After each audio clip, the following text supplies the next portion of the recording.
Saat ini, Taiwan telah mengizinkan siswa dari 19 negara untuk melanjutkan pendidikan di Taiwan, tetapi keadaan pandemi yang parah di Indonesia masih dikecualikan.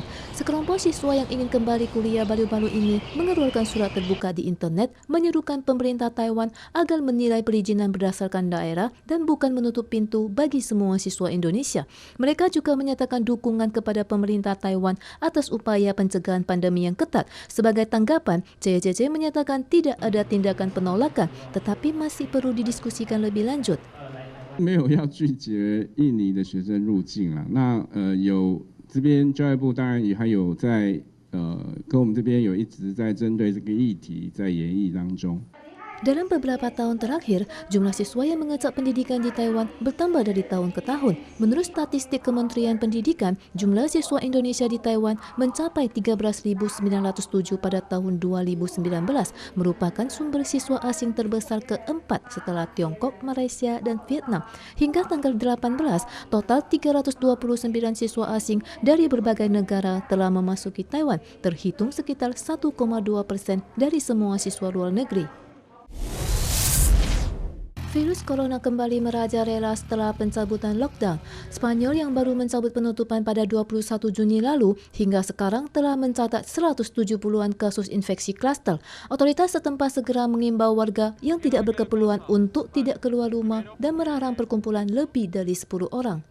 Pandemi juga parah di Hong Kong. Hingga tanggal 18, total terkonfirmasi COVID-19 mencapai 1,778 kasus, melebihi jumlah pasien SARS pada tahun 2003. 當然呢啲咁嘅情況咧，如果持續再落去咧，其實個檢疫中心咧係唔夠嘅，醫院都未必會夠啦嚇。咁變咗即係會香港嗰個醫療體系就好容易咁樣會崩潰嘅。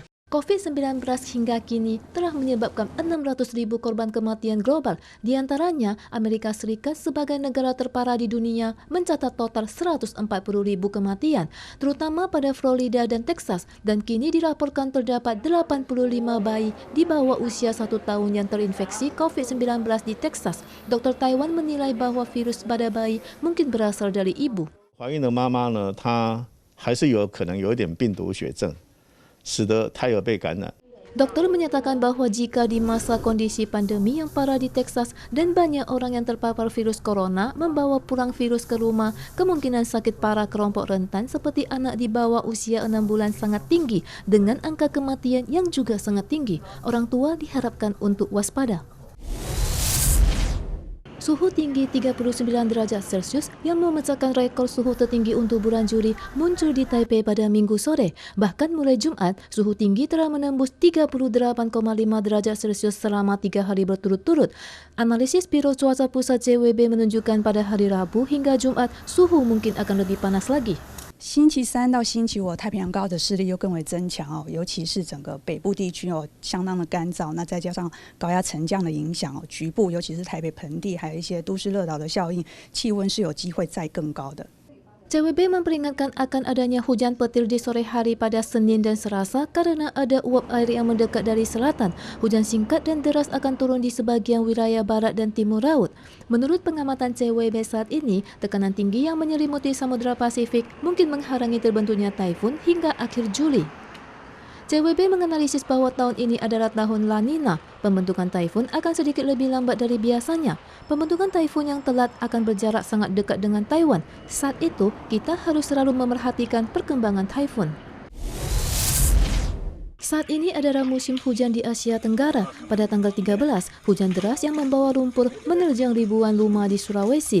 Tim Basarnas telah menemukan lebih dari 30 jasad. Mereka masih berpacu dengan waktu untuk mencari korban yang selamat di antara lumpur dan puing-puing. Untuk saat sekarang ini masih ada yang dicari karena masih ada data-data dari warga atau keluarga korban yang melapor di posko. Saat ini, tugas pencarian masih berlanjut. Lalu lintas yang sempat terputus juga sedang diperbaiki. Wilayah terdampak terparah, Luwu Utara, memasuki situasi darurat selama 30 hari.